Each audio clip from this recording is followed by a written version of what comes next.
cidades estão fazendo. E nós conseguimos aqui 3 depoimentos de Campinas, Brasília e Maringá e convidamos os nossos palestrantes. Primeiramente, eu gostaria de chamar o Dr. Carlos Alberto dos Santos Passos, que ele é doutor pela Unicamp, trabalhou muitos anos no CTI. Tudo bom, Carlos? Tudo bem, boa tarde. Hoje, ele é assessor técnico de Ciência, Tecnologia e Inovação da Secretaria de Desenvolvimento Econômico, Social e de Turismo da cidade de Campinas. Okay? O próximo palestrante, que eu vou convidar para se juntar à nossa mesa, nós temos uma mesa virtual, não é, Carlos? É verdade. É o Dr. Luciano Cunha de Souza, que é subsecretário de Tecnologias de Cidades e Inteligências da Secretaria de Ciência, Tecnologia e Inovação do Governo do Distrito Federal. Luciano, bem-vindo, junte-se à mesa. E, finalmente, convidar o senhor Silvio Barros, que é engenheiro civil e foi prefeito da cidade de Maringá e atualmente é consultor em governança colaborativa, planejamento estratégico e de longo prazo para cidades. Ok, Silvio? Bem-vindo. Então, nós temos as apresentações das experiências aí de cada uma das cidades. Então, por favor, começando pelo Carlos, por gentileza, a palavra é sua. Muito obrigado, viu, por terem atendido o nosso convite. Muito obrigado. Novamente, boa tarde. Queria agradecer a oportunidade de estar podendo participar desse evento bastante interessante e trazer aqui um pouco da experiência que a gente está desenvolvendo aqui em Campinas na implantação da nossa cidade inteligente, né? Sempre lembrando que cidade inteligente é uma jornada, né? A gente sabe como ela começa, não sabe como ela termina, né? Porque a tecnologia evolui, as demandas aparecem cada vez mais, né? Então é um processo. Eu vou contar um pouquinho como é que a gente está caminhando. Vou colocar aqui, vou compartilhar minha tela. Tem uma apresentação.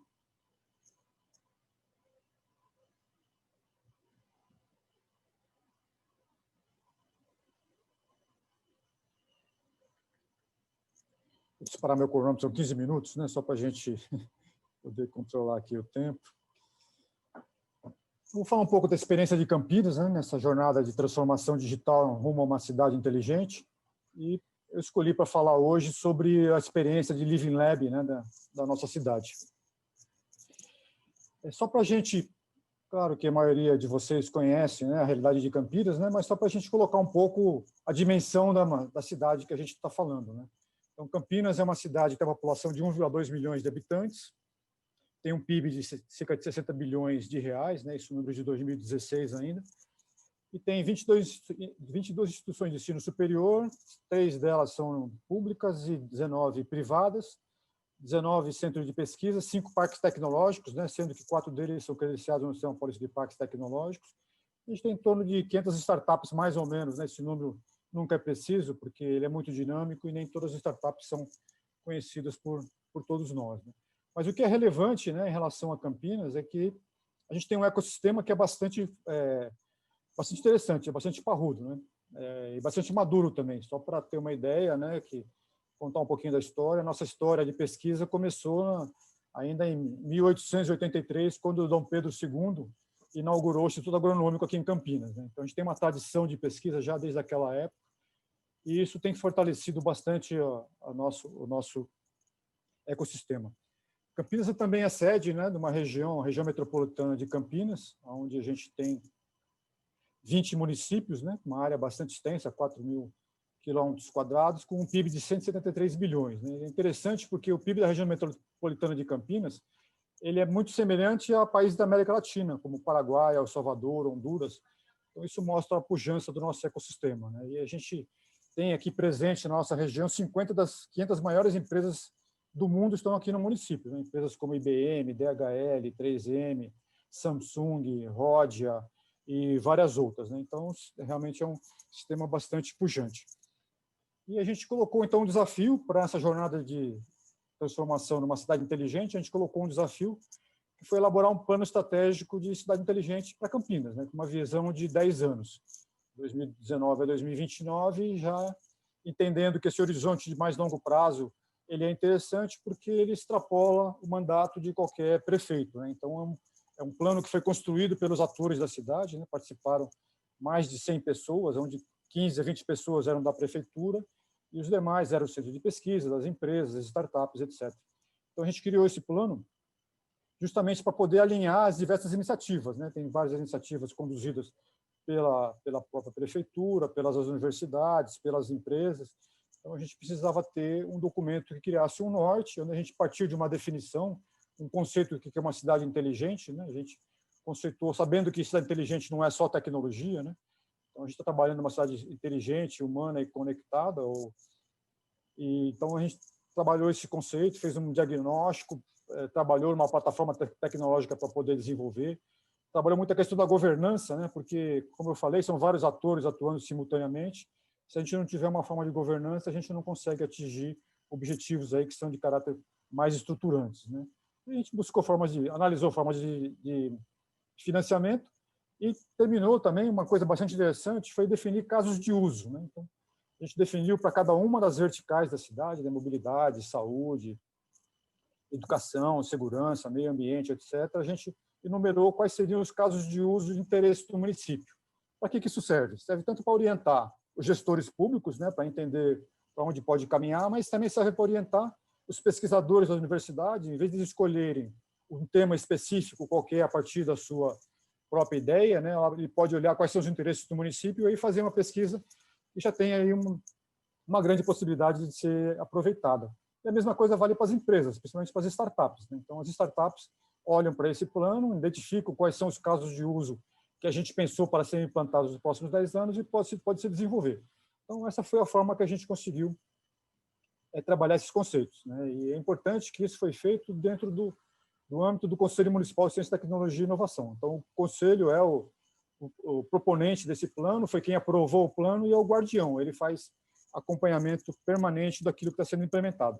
Então, essa foi a dinâmica que a gente adotou para evoluir nessa jornada.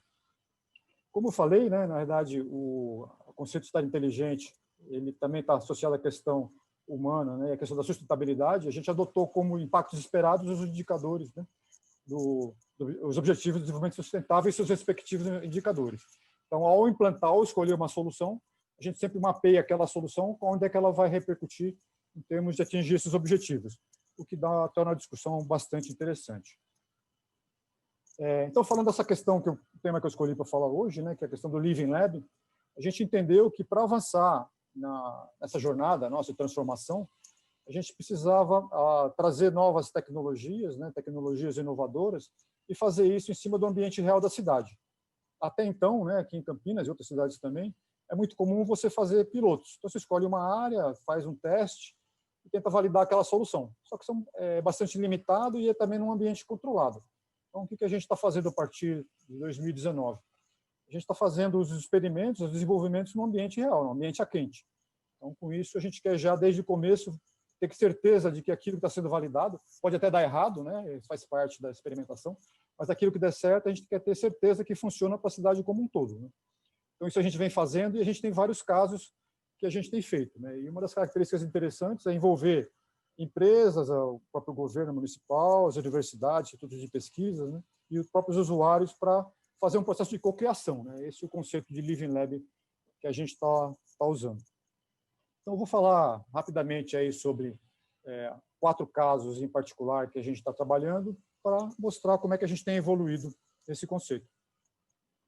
Esse aqui é o projeto Safe City, que a gente começou a fazer em 2018, começo de 2019, e é interessante porque ele permitiu que a gente experimentasse tudo aquilo que a gente propôs no nosso plano estratégico de cidade inteligente. Eu não falei, mas ele está disponível na internet. Se alguém tiver interesse, é só consultar. Então, uma das coisas que a gente propôs no nosso plano estratégico é que o crescimento de Campinas como cidade inteligente depende de uma plataforma horizontal, né, onde integre todas as soluções. Até esse momento, que a gente começou o projeto, a maior parte das soluções elas são verticais. Então, cada uma das verticais da cidade tem lá a sua solução que não necessariamente se integra ou se interopera. Então, a gente propôs o uso de uma plataforma, a gente está adotando a plataforma Dojo, que é desenvolvida pelo CPQD como sendo a nossa plataforma de desenvolvimento. É interessante porque ela nasceu a partir de uma experiência internacional, né, o Fireware, que é muito conhecido e usado na Europa, então foi trazido pelo CPQD e foram feitas algumas customizações, algumas adaptações. Então, a gente está experimentando, né, o desenvolvimento das soluções a partir dessa plataforma. E SafeCity foi um projeto na área de segurança, mas segurança pública, né, usando câmeras de monitoramento com visão computacional, né, para reconhecimento facial. A gente fez uma parceria com a Huawei, então a gente usou para experimentar o vídeo cloud da Huawei como sendo o mecanismo, né, de implementação dessa solução, mas não com a ideia de que é só por aí que a gente caminha, mas experimentar como isso funciona. Outra coisa que a gente usou também foi na parte de monitoramento de veículos e placas de veículos com câmeras inteligentes, né, nesse mesmo ambiente, nessa mesma plataforma. E uma terceira aplicação que a gente fez foi em relação ao microclima. A gente identificou 10 pontos em Campinas e nós colocamos alguns sensores de temperatura, umidade, velocidade do vento, profundidade, o nível de rios, para poder identificar possíveis problemas climáticos, né, ou de enchentes. Então, com isso, a gente juntou essas novas tecnologias com o legado que já existia, né? O Campinas tem uma central de monitoramento, que é bastante interessante. Então, a gente juntou essas novas plataformas com as plataformas existentes e, com isso, a gente conseguiu validar todas as soluções. Então, isso foi uma experiência bastante exitosa, é o que a gente está fazendo em todos os outros projetos que a gente está caminhando. A gente também está usando como experimento, né? A Unicamp ela comprou uma fazenda, chama Fazenda Argentina, com cerca de 1,4 milhões de metros quadrados, que expande a universidade em cerca de 60%, né, o seu campus. Então, a gente está aproveitando essa experiência da Unicamp, que está conectado já ao polo de tecnologia, e experimentando uma série de tecnologias portadoras de futuro, né? Também isso está bastante alinhado com os ODS, né, e a ideia é experimentar tecnologias disruptivas em todas as áreas, a parte de mobilidade, meio ambiente, na parte de ensino, na parte de habitação, experimentando, inclusive, a questão de urbanismo, né, novas formas de urbanização da cidade. Então, trazendo a academia, né, para ajudar a Campinas a pensar junto com a gente e propor soluções aí para o nosso projeto. Dentro dessa mesma iniciativa da Unicamp, né, a Unicamp tem o que eles chamam de projeto de Smart Campus. Então, a gente está conectando os experimentos do Smart Campus com o desenvolvimento da cidade. E uma provocação que a gente colocou para a Unicamp desde o começo é o seguinte: experiências de Smart Campus, elas, teoricamente ou conceitualmente, elas servem para outros Smart Campus. Para que ela sirva para uma cidade, tem que estar na mesma lógica. Então, a gente começou a conversar, usar o mesmo tipo de plataforma, o mesmo tipo de iniciativa, de tal forma que todas as experiências desenvolvidas pela Unicamp, mesmo que sejam mais do ponto de vista acadêmico, elas podem migrar automaticamente para a cidade, né? Então, a gente tem feito isso em conjunto e um dos experimentos que está sendo executado lá é a adoção de um ônibus elétrico. Lembrando que Campinas já tem na sua frota normal, desde 2015, uma série de ônibus elétricos funcionando, não como piloto, mas comprados pelas permissionárias, né? São ônibus da BYD, que é uma empresa chinesa que fabrica ônibus elétricos e tem uma fábrica aqui em Campinas. Então, a gente já tem ônibus funcionando, mas essa experiência da Unicamp é poder entender melhor, né, qual é o funcionamento desses ônibus, né, como é que está a questão de acessibilidade, usando carroceria com piso baixo, 3 portas, etc. Uma série de hardwares e softwares embarcados, sensores e câmeras, para melhorar a eficiência desse transporte, inclusive com as questões de estações de carregamento, eletropostos, etc. Esse é um projeto bastante interessante, ele é financiado pela CPFL Energia, né, e também tem parceria com a BYD, né, que é fabricante de ônibus elétricos. E a última experiência, né, que eu vou trazer aqui para a gente poder conhecer e depois debater um pouco, se houver interesse, é uma parceria que a gente tem com a CPFL. A CPFL tem um projeto da ANEEL, e junta aí vários parceiros, né, tem vários deles aqui, o Senai, o Macro, a ABB, a própria BYD, a BMW, Movida e vários outros parceiros, que é para... foram feitos experimentos na cidade para ter eletropostos, já existem eletropostos, inclusive públicos, né? Então, a ideia é expandir essa rede de eletropostos, e o projeto tem como maior objetivo, além de validar, né, toda essa lógica de funcionamento, o modelo de negócio, como é que isso pode ser explorado pela iniciativa privada, né, para que a gente possa expandir. Então, esse projeto está sendo feito ao mesmo tempo em São Paulo e no Rio Grande do Sul. Então, são 33 eletropostos em Campinas, 14 em rodovia ligando Campinas a São Paulo, né, para que os veículos tenham autonomia para poder se locomover de Campinas para a capital do estado.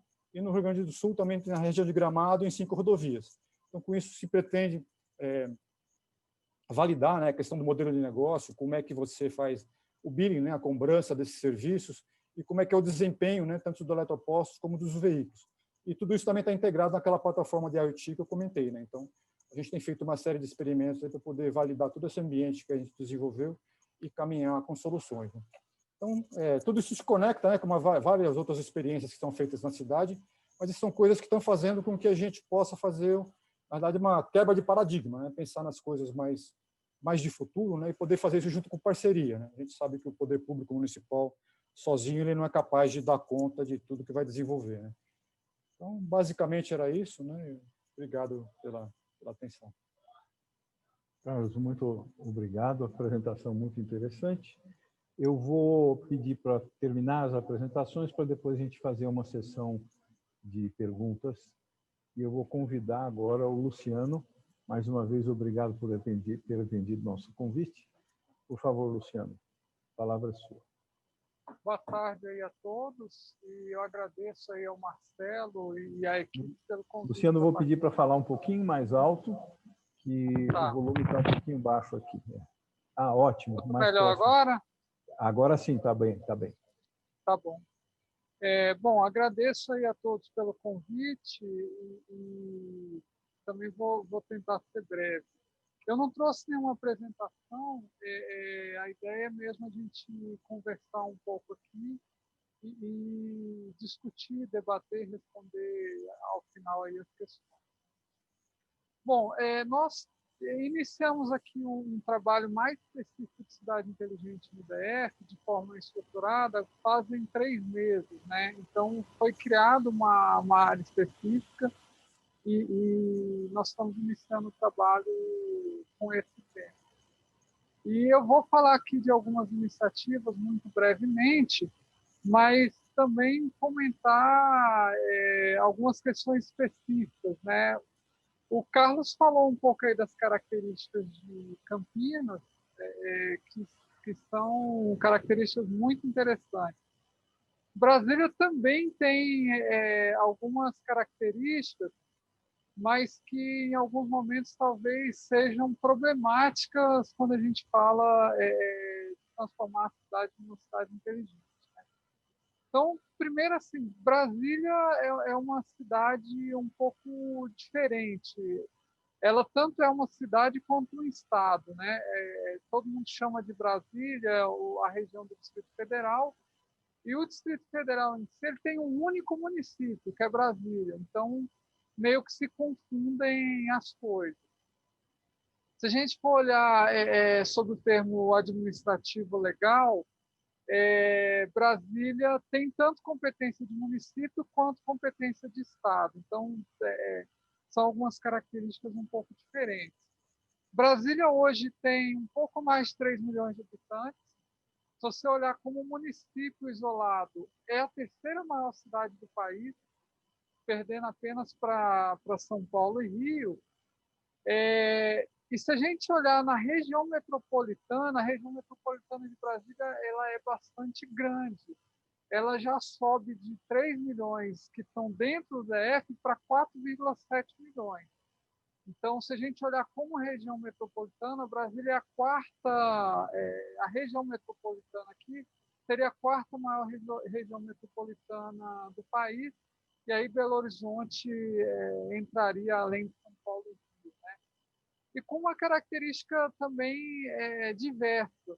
Diferente de Belo Horizonte, que é uma região metropolitana toda dentro de Minas, São Paulo e Rio também está dentro do estado do Rio, a gente tem na região metropolitana de Brasília, própria Brasília, e a gente tem 27 municípios no Goiás que se consideram fortemente vinculados à economia de Brasília. Tanto o deslocamento das pessoas que trabalham, mas também por Brasília ter muito mais ligação econômica do que as próprias capitais aí dos estados. Então, a gente tem 27 municípios no Goiás, muito ligados a Brasília, e 4 municípios em Minas Gerais, também ligados em Brasília, né? Por que eu estou comentando essa questão desses municípios que nem sequer estão aqui dentro do Distrito Federal? Porque, na verdade, eles fazem parte do dia a dia de Brasília, né? Quando a gente usa aí o conceito mais amplo de cidade inteligente, né, que é o conceito de você fornecer melhor atendimento para o cidadão e oportunidade de desenvolvimento, ao mesmo tempo que você conserva o meio ambiente, etc., a gente tem que levar essas várias características em consideração. Então, não adianta a gente pensar só no desenvolvimento de Brasília. Por quê? Porque a gente vai continuar com um problema que nós já temos, que é o problema das pessoas saírem de diversas cidades para virem trabalhar em Brasília, e não é em Brasília, é no centro de Brasília. A gente tem estatísticas que mostram que 50% dos empregos estão concentrados na região central de Brasília. Por quê? Porque aqui a gente tem o Poder Executivo Federal, Poder Legislativo Federal, os tribunais superiores, todos numa mesma área. E, além disso, o próprio governo do Distrito Federal, numa área muito próxima, que é considerado toda como região central, e o Legislativo do Distrito Federal. Então, quando a gente fala, por exemplo, de solução de mobilidade, a gente vai estudar as soluções que tem para Brasília. Brasília e a região aqui do entorno é a região que tem a maior distância percorrida por passageiro médio do Brasil, muito maior que os outros. Só para ter uma ideia, em São Paulo, a concentração de empregos na região central é de 16%. No Rio, é 18%. Brasília vai para 50%. Então, a gente tem aí algumas configurações do próprio urbanismo da cidade, da forma como ela foi planejada, que trazem algumas características diferentes, né? Uma outra questão que a gente tem aqui em Brasília é que Brasília ela é patrimônio cultural da humanidade. Isso é ótimo, né? Porque reconhece que essa cidade foi planejada, que ela tem diversos elementos culturais relevantes, desde o urbanismo até obras arquitetônicas que fazem parte hoje da história do Brasil, mas isso também traz outro problema, que é o fato de que você fazer modificações urbanísticas na cidade exige um processo de aprovação, às vezes complexo, e muitas coisas que não são permitidas. E isso, às vezes, também traz dificuldades para você fazer uma melhoria na cidade sob o ponto de vista urbanístico, de mobilidade e etc. Se a gente for falar sobre aqui os cases de Brasília, a gente tem vários cases, eu vou falar assim, muito brevemente, porque eu não queria focar neles, mas eu queria inverter um pouco o processo e falar das dificuldades que a gente está tendo, inclusive porque a gente também está em início de trabalho, a gente ainda não tem todo o histórico aí de Campinas, que, aliás, dou parabéns aí para o Carlos. Campinas tem sido uma referência para a gente. O próprio plano estratégico de Campinas ele tem sido uma inspiração aqui para a gente. Então, por exemplo, quando a gente fala de um elemento central na temática de cidade inteligente, que é a comunicação com o cidadão, Brasília tem hoje, né, o Distrito Federal tem um sistema de ouvidoria muito bem estruturado. É um sistema de ouvidoria em que você tem todo um acompanhamento num órgão central de ouvidoria e as ouvidorias de cada seccional com um painel hoje de dados, com acompanhamento, que a gente entende que é uma coisa relevante, que é a comunicação com o cidadão. A gente tem hoje uma rede de fibra ótica no Distrito Federal, do governo do Distrito Federal, com mais de 550 quilômetros. tem centenas de órgãos públicos conectados, desde várias escolas até hospitais. Os órgãos centrais, que são as secretarias de governo, conectados, o que nos dá uma infraestrutura interessante de base para trabalhar a parte de comunicação, né? A gente tem um aplicativo aqui que é conhecido como EGDF, que traz vários serviços para o cidadão de forma centralizada nesse aplicativo. E aí eu já começo também a comentar alguns problemas que a gente tem.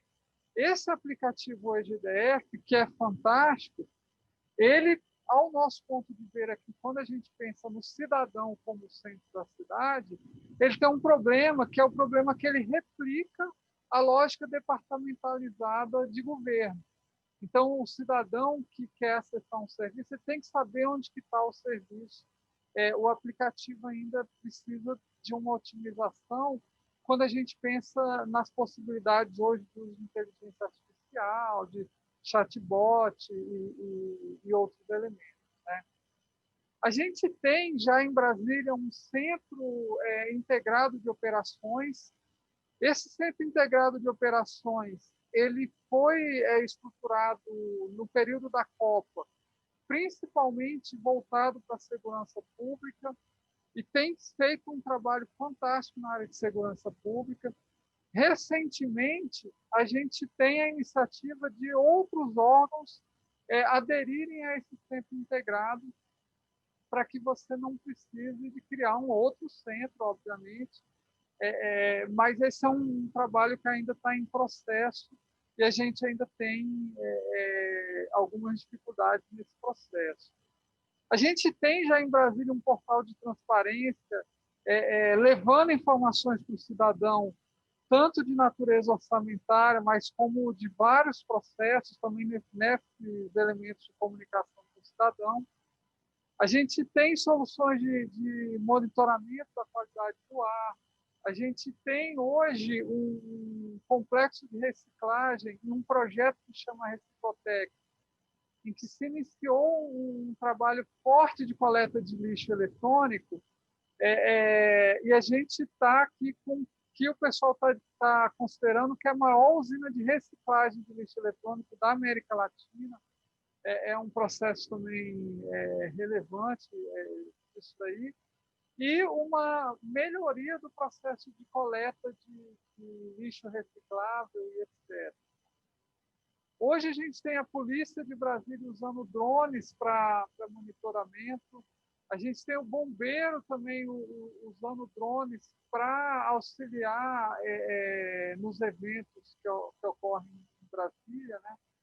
A gente tem um aplicativo aqui chamado de VivaFlor, que é um aplicativo que está em fase piloto ainda, voltado para a proteção de mulheres que têm conflitos ali com o cônjuge ou estão sofrendo algum tipo de ameaça, né?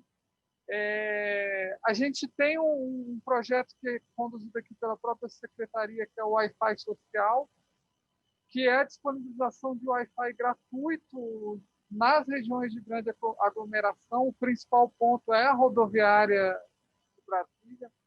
É um serviço gratuito para a sociedade e que é provido em parceria com empresas privadas, sem custo hoje para o poder público.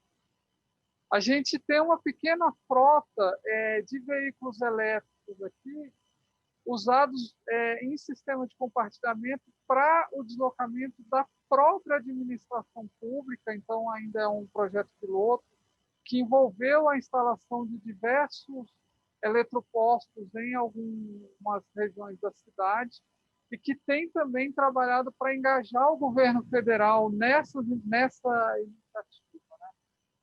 O nosso metrô aqui em Brasília tem um aplicativo próprio para atendimento ao usuário, para tratar de informações de horário, etc., de itinerário. A Secretaria de Mobilidade aqui lançou um aplicativo para informar sobre horários de ônibus, pontos, linhas, etc. A gente também tem alguns ônibus elétricos rodando na frota dos permissionários em Brasília, e a gente está estudando aqui mecanismos para fomentar o aumento da frota de veículos elétricos, né? Luciano, 5 minutos. Ok. A gente tem aqui um sistema que é são painéis de mensagens variáveis distribuídos aqui na cidade para facilitar a notificação aos motoristas, né? E tem também sistemas de agendamento eletrônico, além da gente ter uma parceria com o projeto GovBR do governo federal de digitalização dos serviços ofertados, né? Então, hoje, a gente tem mais de 300 serviços que eram ofertados presencialmente, sendo ofertados de forma digital. E isso acelerou muito com a pandemia, né? Eu acho que a pandemia ela obrigou a gente a correr, porque não tinha como fazer atendimento presencial, e reforçou muito esse processo. Então, eu comentei aqui com vocês um conjunto de iniciativas que existem aqui no Distrito Federal, que a gente encaixa aqui como dentro de cidade inteligente. Só que o que acontece?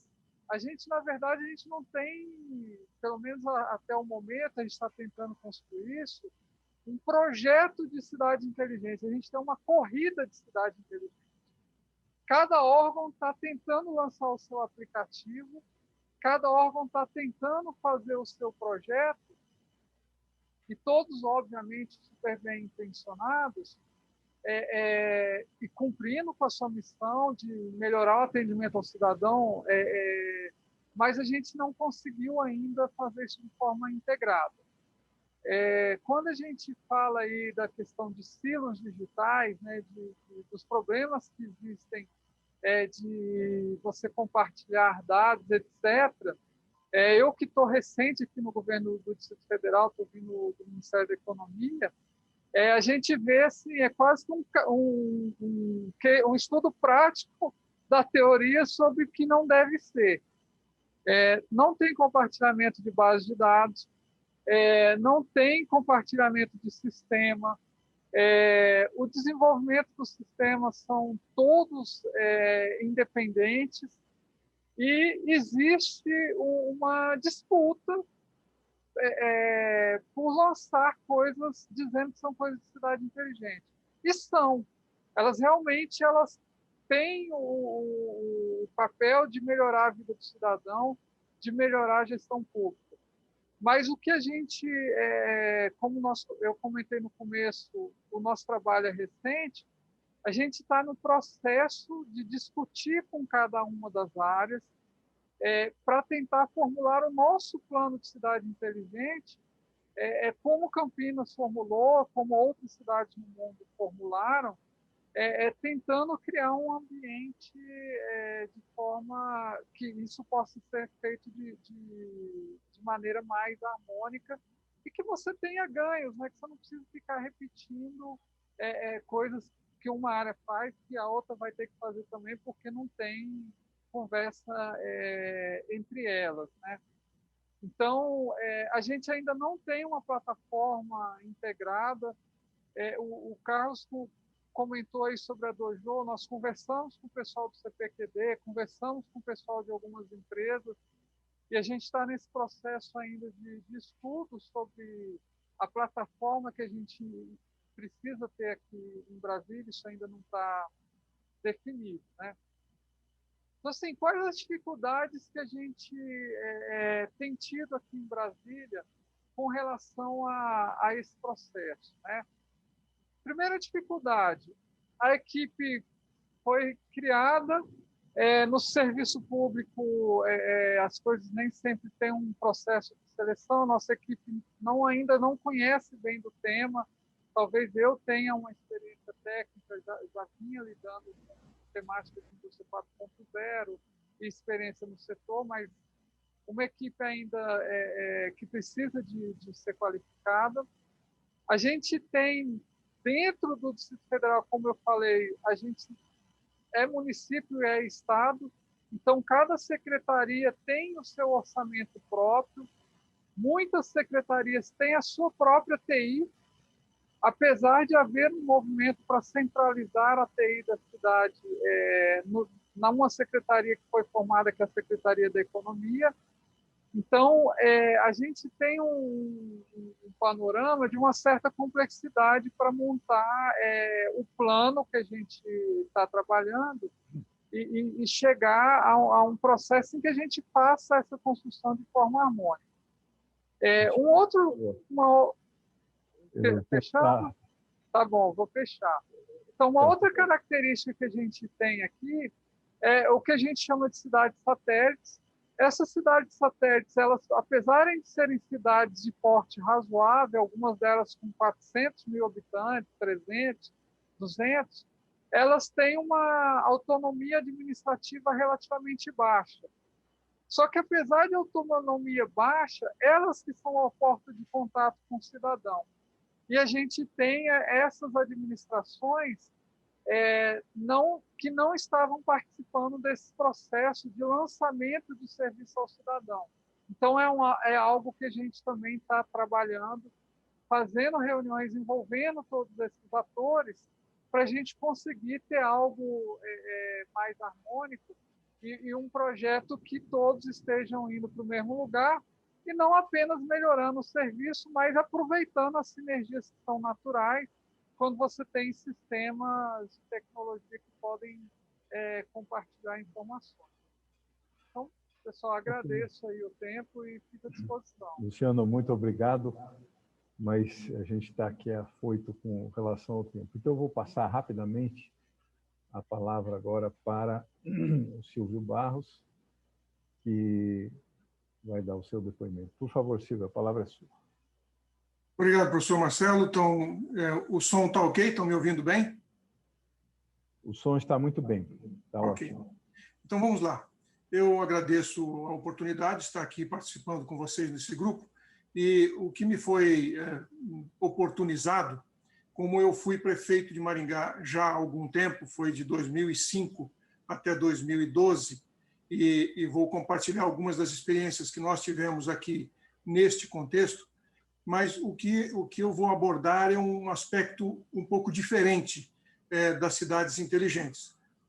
Nós não vamos aqui tratar tanto da cidade em si, da estrutura da cidade, mas particularmente de um aspecto muito relevante, que é o fato de que não existe cidade inteligente sem cidadãos inteligentes. O componente humano do processo de desenvolvimento das cidades inteligentes. E, nesse sentido, eu acho que Maringá tem uma experiência interessante, tem sido objeto de atenção de muitos municípios brasileiros que estão buscando aqui duplicar ou replicar a nossa experiência. Então, eu vou compartilhar aqui algumas coisas rapidinho com vocês, para que a gente possa... Vamos lá. Eu não tenho certeza que deu certo, mas imagino que tenha sido compartilhado aí. Só falta passar na apresentação. Ok, pronto. Está perfeito. Então, vamos lá. Nós vamos tratar de Maringá como uma cidade inovadora, porque em 2010, o Movimento Brasil Competitivo, junto com a Intel e com a Microsoft, tinha um programa para identificar os prefeitos mais inovadores do Brasil. E, em 2010, eu tive o privilégio de ser premiado como o prefeito mais inovador do país. E algumas coisas nos levaram a isso, mas nós estamos falando de 2010, há 10 anos atrás. Hoje, os conceitos de Smart City estão muito mais avançados. Naquele tempo, a gente procurou buscar uma fórmula para inserir a nossa cidade e fazer com que o serviço público fosse mais adequado, mais eficiente, mais apropriado para as expectativas da população. E entendemos que um aspecto que precisa de muita ênfase é a questão do envolvimento da população, do cidadão em si. Smart cities need smart citizens. Em 2017, a cidade de Maringá foi eleita pela revista Exame como a melhor das grandes cidades do Brasil. Foi selecionada baseada em 16 indicadores, de várias áreas, e isso foi uma indicação numérica, não foi ter vindo aqui e ter gostado da cidade. A revista Exame também fez, alguns anos atrás, uma reportagem sobre a visão que a cidade adotou de parceria entre o setor público e o setor privado.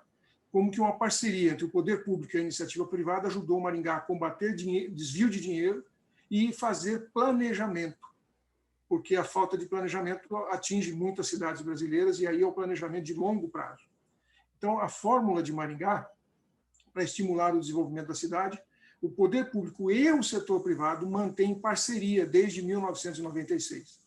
Então, desde 1996, nós temos aqui um instrumento de governança colaborativa da sociedade civil, privado, que desenha e formula o norteamento da cidade que nós queremos 20 anos na frente.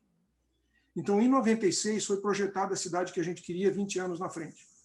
O que aconteceu em 2017, baseado em indicadores de 2016, que nos colocou como a melhor cidade do Brasil, é que a gente colheu o que foi plantado, basicamente isso. Então, foi estudada a cidade, analisada pela sociedade civil, como nós gostaríamos que a cidade fosse 20 anos na frente. Este projeto foi proposto e apresentado a todos os candidatos a prefeito durante 5 gestões, 5 campanhas eleitorais. Todos os candidatos assumiram compromisso com o projeto proposto pela sociedade. A sociedade assumiu a responsabilidade de blindar o projeto contra a descontinuidade ideológica, ou seja, o que começou em 96 não parou em nenhum momento. O que aconteceu é que a gente colheu aquilo que nós sonhávamos como cidade 20 anos na frente. Como pouquíssimas cidades no Brasil fizeram isso desta forma, a gente acabou chegando na frente das outras. Então, nenhum segredo em relação a isso.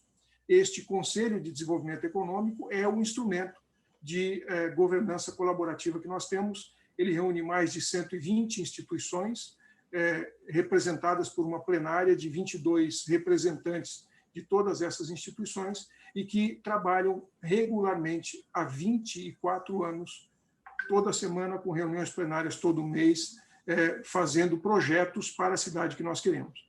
E agora, o modelo funciona assim: a sociedade civil expressa o seu desejo de futuro para o poder público, que executa a médio e longo prazo, e a sociedade acompanha o processo junto com o poder público, e a gente faz questão de lembrar que junto não é contra. A sociedade não se organizou para criticar o prefeito, para reclamar do prefeito, para dizer que as coisas estão erradas. Isso é feito por outras entidades, não pela governança colaborativa.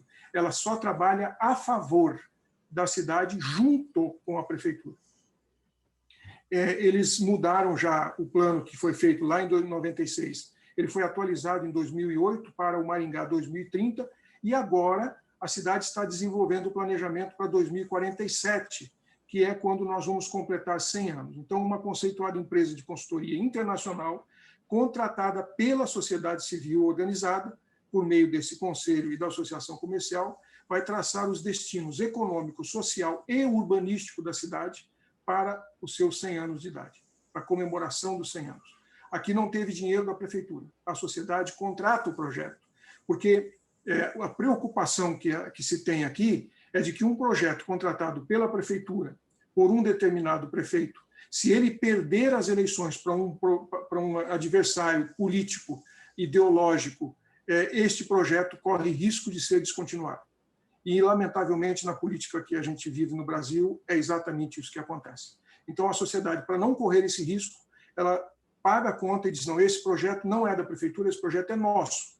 Nós apresentamos a cada gestão para que ele incorpore isso no seu plano de governo, mas esse é um projeto que pertence à sociedade civil de Maringá. Os resultados disso foram óbvios, né? Na medida em que a cidade se consolida com projetos de longo prazo, investidores têm interesse de investir na cidade porque sabem que os parâmetros, os critérios de desenvolvimento econômico não serão descontinuados. Então, o investimento que ele fizer aqui tem perspectiva, efetivamente, de casar com o planejamento estratégico da própria empresa e saber como que os diferenciais de competitividade da cidade vão somar com os seus próprios componentes de competitividade. Aqui nós temos um outro componente muito importante da sociedade civil organizada, que é o Observatório Social. O primeiro observatório social do Brasil foi feito aqui durante a minha gestão, numa parceria que nós fizemos com a sociedade organizada para fiscalizar o gasto público. Então, eles têm acesso livre a todas as licitações, a todos os editais de licitação, a entrega dos produtos licitados. A sociedade participa desse processo ativamente e ajuda a prefeitura a se proteger, a proteger o erário público contra desvios que, infelizmente, acontecem, mas com a sociedade junto com a gente sempre há uma proteção extra. Nós temos isso embaixo do guarda-chuva do SER, que é uma ONG chamada Sociedade Eticamente Responsável, e o primeiro papel do SER, antes de montar o Observatório Social, foi fazer educação fiscal. Isso aqui é uma das iniciativas do SER em praça pública, com mais de 7.000 alunos das escolas de Maringá, num concurso sobre responsabilidade fiscal. Como o imposto é arrecadado, quanto de imposto a gente paga, para onde o imposto vai, qual é a importância do imposto para que a cidade possa crescer e se desenvolver. Então, a sociedade civil aqui se organiza até para fazer programa de responsabilidade fiscal, para ensinar a população a pagar imposto e a escolher empresas que não sonegam para ser objeto da sua preferência. Isto, obviamente, garante que a receita do município seja saudável para que se possa fazer investimento. Isso aqui é uma outra contribuição da governança colaborativa. A prefeitura, quando eu assumi, tinha 17 almoxarifados diferentes. A Secretaria da Saúde tinha 2 almoxarifados, um para qualquer tipo de produto e outro só para medicamentos. A Secretaria da Educação tinha mais de 2 almoxarifados, serviços públicos, cada setor tinha almoxarifado. A sociedade civil nos ajudou a montar um único almoxarifado, um almoxarifado central para a prefeitura inteira, 100% informatizado, aqui não entra nada e não sai nada que não seja controlado pelo computador, tudo com código de barra, e automaticamente, por inteligência artificial, cada vez que uma requisição de qualquer secretaria entra aqui, ela é comparada com a média de gasto das demais secretarias para ver se não há algum desvio. Em havendo desvio, alguém tem que entrar com a sua senha e autorizar aquela requisição. Caso contrário, o computador não processa e não entrega a mercadoria. Então, com isto, só no primeiro ano, nós economizamos 5 milhões de reais de produtos que eram normalmente descartados ou desviados ou perdidos ou comprados indevidamente e desnecessariamente. Então, só para vocês terem uma ideia, isto aí é um almoxarifado da Prefeitura de Maringá. Já virou ponto de atrativo turístico, porque vem prefeitos e secretários do Brasil inteiro aqui para conhecer como é que funciona um almoxarifado com esse nível de sofisticação e efetivamente produtivo, que garante a aplicação do recurso público da melhor maneira possível. Aqui também fizemos o programa da Escola de Cidadania, preparando os conselheiros para participar do controle social. Nós temos aqui mais de 30 conselhos de controle social, como Campinas deve ter, Brasília também, só que a maioria dos nossos conselheiros, na verdade, eram membros de conselho. Eles não estavam qualificados para aconselhar, seja na educação, no meio ambiente, no desenvolvimento econômico, fosse em que área a gente tivesse. Então, nós montamos aqui a Escola da Cidadania, para que os candidatos a membros de conselho pudessem ser transformados efetivamente em conselheiros, cada um nas suas áreas, e com isso nós damos efetivamente uma ampliação no escopo do controle social e na eficiência do controle social. Outras ferramentas que a gente conseguiu implantar aqui, por exemplo, o PGRS, o Plano de Gerenciamento de Resíduos, online. Então, a pessoa que precisa de um plano de gerenciamento para poder obter um alvará, para conseguir uma licença, ele entra e começa a preencher. Se a atividade que ele desenvolve não coloca risco nenhum para ninguém, ele preenche e imprime na impressora dele e já sai com o PGRS pronto para protocolar ou para encaminhar por e-mail para obter o seu alvará. Se tiver risco, ele interage com o nosso pessoal e, às vezes, consegue aprovar imediatamente, senão ele protocola as informações e depois vai receber online também a sua resposta em função daquilo que for envolvido nesse processo. Também fizemos uma série de trabalhos em relação à área da educação e esses computadores que vocês estão vendo aqui, os Classmates, foram o prêmio que a cidade de Maringá ganhou por ter a prefeitura mais inovadora do Brasil em 2020. 2010, ganhamos da Intel e da Microsoft para que a gente pudesse colocar os nossos alunos tendo aula online. Quero só lembrar vocês que foi muito difícil esse processo. Os alunos conseguiram se adaptar muito rapidamente, mas os professores tiveram uma enorme dificuldade de sair do quadro negro para dar aula online para os alunos dentro da sala de aula, e nós estamos falando aqui de alunos do 4º e do 5º ano, alunos de 9, 10 anos, eles avançaram muito rápido, mas preparar os professores para isso foi uma tarefa bastante complexa. Um outro trabalho interessante que nós fizemos aqui foi a criação do Centro de Inovação de Maringá, é uma ONG, ela é bancada, patrocinada pelos sindicatos patronais dos setores econômicos mais importantes da cidade e que precisam compreender como que a inovação, como que a Revolução 4.0 vai impactar os seus negócios. E uma das coisas que a gente fez no Centro de Inovação foi um projeto de bolsas para TCC, dos cursos de graduação.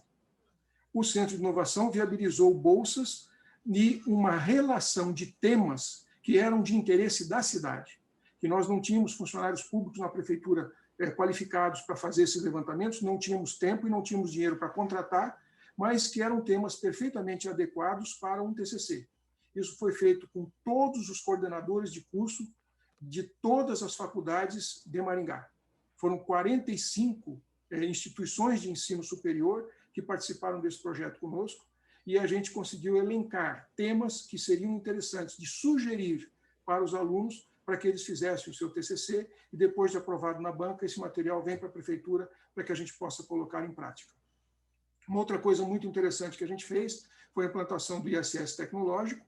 Nós abrimos mão de até R$2 milhões do ISS para que empresas de Maringá, qualquer tipo de empresa, uma microempresa, uma oficina, uma papelaria, um escritório de contabilidade, investissem em TI. Comprassem os seus ERPs, comprassem software e hardware para se informatizar, porque nós implantamos aqui a nota fiscal eletrônica, tudo aqui agora é eletrônico, seja de serviços ou seja de produtos, e a prefeitura, com isso, obviamente, controla muito melhor a sua arrecadação. E as empresas que se qualificaram, que foram selecionadas nas suas propostas de ISS tecnológico, poderiam abater até 40% do ISS devido à prefeitura, desde que os softwares e o hardware que eles comprassem fosse adquirido em Maringá, com nota emitida em Maringá. Dessa forma, nós estimulamos tanto o nosso setor de desenvolvimento de software, como o nosso comércio de informática, reestimulamos o nosso ICMS, obviamente, porque o dinheiro estava sendo gasto aqui. Então, aquilo que nós deixamos de arrecadar na prefeitura foi turbinado, foi direcionado para dentro da nossa atividade de TI, e isso ajudou muitas empresas a avançarem significativamente nos seus sistemas, na sua tecnologia e, obviamente, alcançarem outras plataformas. Mas a gente investiu também de forma, digamos, inteligente em infraestrutura. Essas academias coloridas que vocês sabem, com certeza conhecem, porque na sua cidade deve ter, a primeira academia dessa que foi construída no Brasil foi feita em Maringá em 2006. Nós desenvolvemos esses aparelhos dentro da prefeitura de Maringá, buscamos uma empresa para construir para nós, e as primeiras 45 academias dessa que existiam no Brasil foram todas feitas na nossa cidade. Depois se espalharam e hoje são mais de 20 mil academias dessa, produzidas e fabricadas aqui em Maringá, espalhadas pelo país inteiro. Isso fazia parte do nosso projeto Cidade Saudável, entendendo que a cidade saudável não é a que tem mais médico, nem mais remédio, nem que tem mais posto de saúde, nem hospital. É a cidade onde as pessoas ficam menos doentes. Então, para isso era necessário estimular uma série de comportamentos saudáveis, e esse foi um deles com muito sucesso. Uma outra coisa interessante que fez parte da nossa parceria com a sociedade foi uma decisão, não da prefeitura, mas da sociedade civil, em relação à linha do trem. Essa linha amarela que vocês veem divide a cidade no meio, lembrando que toda a atividade comercial está do lado sul e a maior parte da população está do lado norte. Esta linha, que é o trem, fazia separação entre os dois lados da cidade, e hoje as composições aqui são muito grandes, são composições de mais de 1 quilômetro. Leva de 10 a 15 minutos para um trem passar, e os carros têm que ficar esperando até o trem passar para simplesmente atravessar do lado sul para o lado norte ou vice-versa. A decisão não foi de fazer um desvio ferroviário, tirar o trem do centro da cidade, em nenhuma hipótese, porque a comunidade aqui entende que o transporte público, a mobilidade do futuro é a mobilidade sobre trilhos. E que as pessoas querem ir para o centro da cidade. E o trilho já estava lá. Então, a decisão foi rebaixar os trilhos. 9 metros para baixo, com espaço para 3 linhas. Um trem de carga e 2 linhas para passageiro, ida e volta. Hoje, tudo está construído dentro da área de domínio, né, da faixa de domínio da ferrovia. Nós construímos uma avenida leste-oeste e rebaixamos a linha do trem, inclusive com um túnel na parte central da cidade, e a infraestrutura do nosso metrô está pronta. O dia que nós tivermos volume de passageiros suficiente, a infraestrutura já está construída. Essa foi uma decisão tomada pela sociedade, esse desafio foi colocado para 5 prefeitos, todos eles continuaram e eu tive o privilégio de encerrar essa obra na minha gestão. Então, isto é o que nós chamamos de cidadãos inteligentes ajudando a construir uma cidade inteligente. Aqui dá para a gente ver uma outra imagem, o trem passa embaixo dessa avenida aqui. Na parte central da cidade, o trem está na parte de baixo, e este foi o terminal urbano, projetado já uns 4 anos atrás, foi concluído este ano, e aqui embaixo está já pronta a estação para o embarque e desembarque do trem. Nós ainda não temos o trem, mas nós já temos o túnel e a estação está pronta. Claro que a gente não iria construir um terminal lá em cima, sabendo que um dia tem que desmanchar tudo para construir embaixo.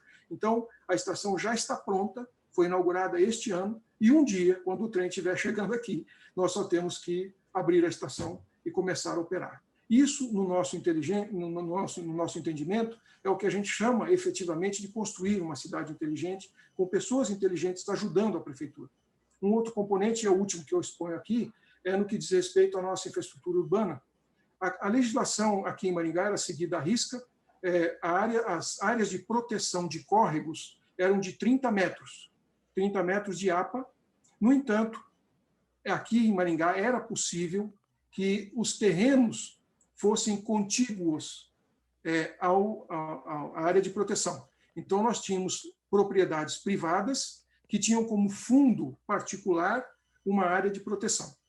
Na nossa gestão, nós mudamos isso, ampliamos a área de proteção nos córregos para 60 metros, os 30 que são obrigatórios por lei e mais 30 de uso público, e as vias paisagísticas agora não têm mais propriedade privada do outro lado, só área para uso público. Então, nós criamos corredores verdes dentro da cidade, nos novos loteamentos, e permitimos que as loteadoras, que antes podiam vender esses terrenos, agora verticalizem nas paisagísticas. Ou seja, compensamos uma coisa com a outra. Você não pode vender o terreno embaixo, mas você pode verticalizar em cima e valorizar mais. E esses apartamentos que estão aqui têm à sua frente uma área pública enorme, de uso público, área verde, que garante qualidade de vida para a população.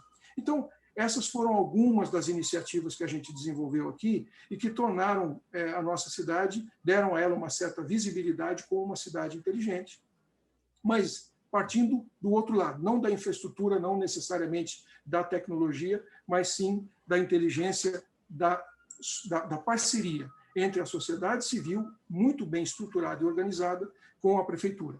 A gente fez também aqui, evidentemente, toda a digitalização do cadastro imobiliário. Hoje aqui ninguém protocola planta em papel na prefeitura, todo o procedimento de análise ele é feito de maneira, digamos, digital. Nós digitalizamos todo o prontuário médico, então hoje, ainda foi na minha gestão isso, 204 mil pessoas com prontuário médico digitalizado. Fizemos uma série de outras iniciativas, como, por exemplo, o GPS nos ônibus, e aqui já há muitos anos as pessoas sabem que hora e que minuto o ônibus que ela quer pegar vai chegar no ponto onde ela precisa embarcar. Então, ela não tem por que ficar sentada lá esperando o ônibus, ela vai lá na hora que o ônibus estiver chegando e consegue, obviamente, com esses aplicativos, saber qual é o melhor ônibus para ir aonde ela tem que chegar, quanto ela tem que andar, qual é a linha e daí por diante, e que hora está previsto o ônibus chegar no ponto onde ela precisa. Então, essas coisas foram implantadas aqui, graças a esta parceria. O último detalhe que eu queria colocar aqui, professor, aí já não tem que ver com o Maringá, mas tem que ver com todos nós que temos interesse em cidades inteligentes. Nós sabemos que, para uma cidade ser realmente inteligente, ela vai precisar trabalhar com governo digital e governo eletrônico. Isto é a forma inteligente de fazer a máquina pública trabalhar mais gastando menos, com mais transparência para a população. Então, esse ano nós organizamos uma missão para a Estônia, que é tida como uma das grandes referências de governo eletrônico do mundo, e como tinha pandemia, nós fizemos uma missão digital, uma missão virtual. E mais de 200 pessoas, gestores públicos e sociedade civil organizada, nos acompanharam nessa missão, onde nós fomos visitar prefeituras, fomos visitar órgãos públicos, fomos visitar ONGs que fazem a ponte, em alguns casos, para o governo digital poder ter o desempenho que tem lá, e empresas de tecnologia que desenvolveram as plataformas de como todos os bancos de dados de todos os órgãos da prefeitura podem conversar entre si para resolver um dos problemas que o Luciano apontou aqui agora há pouco como um dos problemas mais complexos que a gente tem que lidar e que, com certeza, Campinas está avançando bastante nisso, pelo que a gente pôde perceber. Nós estamos organizando uma nova missão para a Estônia agora no começo do ano.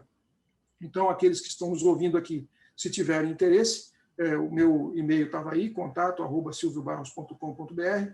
Vai ser uma experiência bastante interessante, porque todos vocês sabem, o governo federal publicou no dia 29 de abril desse ano a Estratégia Brasileira de Transformação Digital, com o compromisso do governo federal de digitalizar 100% dos serviços públicos federais até 2022, em 2 anos. E está desafiando prefeituras e governos estaduais a fazer a mesma coisa. Então, é uma baita de uma oportunidade, quem sabe a gente pode contribuir com algumas dessas ideias, mas o nosso segredo aqui em Maringá, o nosso diferencial é o envolvimento da comunidade, a participação da comunidade numa governança colaborativa para fazer uma cidade, no nosso entender, inteligente. Muito obrigado. Excelente, muito obrigado. Eu gostaria de perguntar se é possível disponibilizar as apresentações para o pessoal depois acompanhar. Eu achei que foi extremamente interessante, né, a discussão. A gente tem perguntas? Não tem perguntas. Tem uma pergunta dos próprios Silvio, que eu gostaria que ele fizesse de viva voz aí para o Carlos, por favor. Sem microfone. Abriu o microfone aqui. Eu fiquei bem interessado no comentário que você fez sobre os eletropostos, e eu queria saber como que a prefeitura inseriu, se é que já inseriu isso, porque eu tenho interesse de fazer benchmark com vocês, na lei de edificações ou no Código de Obras, na obrigatoriedade de instalação de eletropostos em determinados edifícios, sejam corporativos ou residenciais, e em espaços públicos, hospitais, shoppings e daí por diante. E também como o plano diretor incorporou nas vias públicas os eletropostos, porque esse é o caminho que todo mundo está adotando, e de que maneira vocês imaginam fazer isso? Porque já existem várias empresas se dispondo a obter concessões para instalação de eletropostos aqui no Brasil, brasileiras e estrangeiras, né? Estão fazendo essas experiências. O Rio Grande do Sul já está com um projeto bem avançado nesse sentido. Como é que vocês estão lidando com esse assunto aí em Campinas? Porque eu não tenho visto muita gente avançando nesse processo e eu queria aprender. Obrigado pela pergunta. A gente ainda não tem isso definido claramente, né? Essa parceria que a gente tem com a CPFL é bastante interessante. A gente já fez uma fase do projeto onde foram identificados alguns pontos públicos, né, para poder colocar esses eletropostos. Eles foram definidos pela própria CPFL, que definiu onde ficariam esses postos, né? E a nossa Secretaria de Serviços Públicos, né, fez toda a autorização. Então, tem em parque público, tem em frente de hotéis, mas isso foi feito de uma forma experimental. Nesse projeto que eu apresentei agora, que eu falei de eletropostos, a gente vai expandir isso para 37 eletropostos na cidade.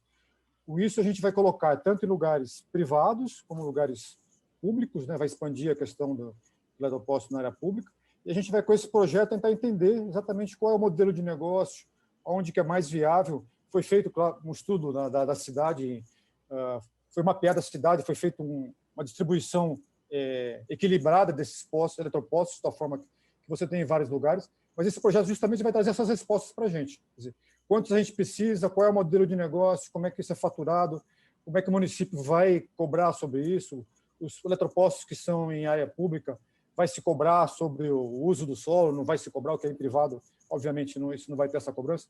Então, esse projeto é que vai nos dar os parâmetros necessários para que a gente possa fazer a legislação. A gente está no começo desse processo, a gente vai aprender bastante com isso e, a partir daí, fazer uma legislação para dar suporte a todas essas iniciativas, né? Ok? Muito obrigado. Vou ficar de olho, porque temos que acompanhar quem está na frente. O que eu achei disposição. É que foram visões e depoimentos bastante complementares, né? Um olhando a implantação, o outro olhando o suporte tecnológico e o Luciano mostrando, bom, e agora? Nós vamos para onde, né? Eu acho que tem bastante figurinha para trocar e acho que essas experiências, né, entre os players, né, as pessoas que estão responsáveis aí por essas implantações, tem que ser trocadas, né, porque tem alguns que fizeram umas coisas, outros fizeram outras, isso é muito rico, né? Eu só vou pedir uma última coisa para o Silvio, você falar um pouquinho dessa questão de como é que dissemina essa questão de planejamento de longo prazo, como é que essa coisa está sendo espalhada pelo país? Essa iniciativa ela tem uma importância estratégica para alguns setores. E quando a CEBIC, a Câmara Brasileira da Indústria da Construção, fez uma reunião aqui em Maringá e eles me convidaram para explicar como é que isso funcionava, a CEBIC entendeu que isso era estrategicamente importante para eles, porque hoje são milhares de obras públicas paradas no Brasil. E essas obras públicas são prejuízo para as construtoras, são prejuízos para o cidadão e são prejuízos para o erário público. Às vezes, uma obra parada acaba atrapalhando a vida do cidadão, principalmente se for uma obra viária parada, ela arrebenta com o comércio, ela prejudica muita gente. Então, como é que faz para não parar uma obra? E aí, quando eles viram que aqui em Maringá faz mais de 20 anos que nenhuma obra fica parada, quer dizer, aqui tudo começa e termina. Todas as obras do PAC que nós recebemos, e o PAC tinha 70% das obras que não estavam seguindo o cronograma, aqui em Maringá, todas as obras do PAC que a gente pegou começaram e terminaram dentro do prazo. Então, a CEBIC resolveu disseminar esse conceito. Então, isso aqui é importante que a gente dissemine, porque para o setor da construção civil é fundamental que os projetos, que são projetos que extrapolam, às vezes, a gestão, eles não paralisem, porque trocou o prefeito. Então, eles começaram isso e me chamaram para coordenar esse projeto no Brasil inteiro. Nós temos andado aí da Amazônia até o Rio Grande do Sul, levando isso para cidades que têm interesse. A gente não sai fazendo em qualquer cidade. Primeiro, nós temos que verificar se as lideranças da sociedade civil organizada daquela cidade têm interesse em desenvolver um mecanismo desse. E a hora que elas manifestam esse seu interesse, aí a gente, então, vai até lá e tenta implantar isso. Esse projeto tem sido ampliado por vários outros segmentos. Nós já conseguimos montar esses conselhos de governança colaborativa em várias cidades do Brasil, inclusive algumas capitais, onde está indo muito bem, por sinal. Manaus está fazendo um trabalho espetacular em relação a isso, mas Goiânia também faz, São Bento, Bento Gonçalves, Caxias do Sul, várias cidades estão fazendo isso. Em São Paulo, várias cidades estão também desenvolvendo esse mecanismo, Bauru, Marília, Santos, enfim, isso está se expandindo. Mas agora tem uma coisa interessante para compartilhar com vocês. O BNDES está interessado em apoiar essas iniciativas, exatamente porque os projetos do BNDES para financiamento de municípios, de governos locais, são projetos estruturantes. Ninguém vai pedir pouco dinheiro no BNDES, vai pedir projetos que são transformadores estruturantes. Esses projetos demoram para ser elaborados, demoram para ser aprovados. O pipeline do BID, do Banco Mundial, da CAF, do próprio BNDES, para que você protocole o projeto e ele seja aprovado com a liberação de recursos, nunca acontece em menos de 2 anos. Nunca acontece. Não tem pipeline de menos de 2 anos. Agora, com o tempo que é necessário para elaborar o projeto antes desses 2 anos, muitas vezes são projetos que não cabem em uma gestão. E aí é todo um esforço feito, missões técnicas do BID, do Banco Mundial, do BNDES, seja lá de quem está financiando, gente mobilizada para isso, troca o prefeito, ganhou um adversário do outro, ele não quer mais fazer. E aí é prejuízo enorme para todo mundo. Então, o BNDES nos chamou para uma discussão para saber como fazer para que projetos estruturantes desse tipo não sejam descontinuados. E agora, o Ministério da Economia tem um financiamento do Banco Mundial para fazer a mesma coisa na hora de estruturar financiamento de programas do governo federal para cidades e estados, principalmente para cidades.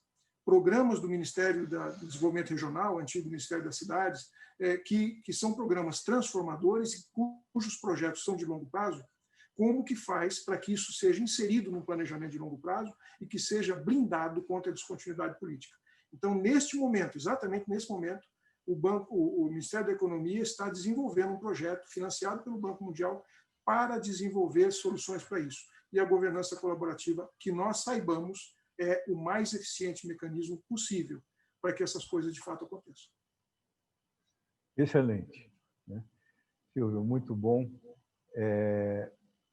Eu acho que a gente está caminhando, digamos, para ter uma gestão dos governos um pouco mais bem estruturada e mais linear, digamos, ao longo do tempo, né? Eu acho que o convite para o seu depoimento, né, como a experiência da cidade, da região de Maringá, foi uma coisa brilhante. É uma prova de que funciona, né? Tá certo.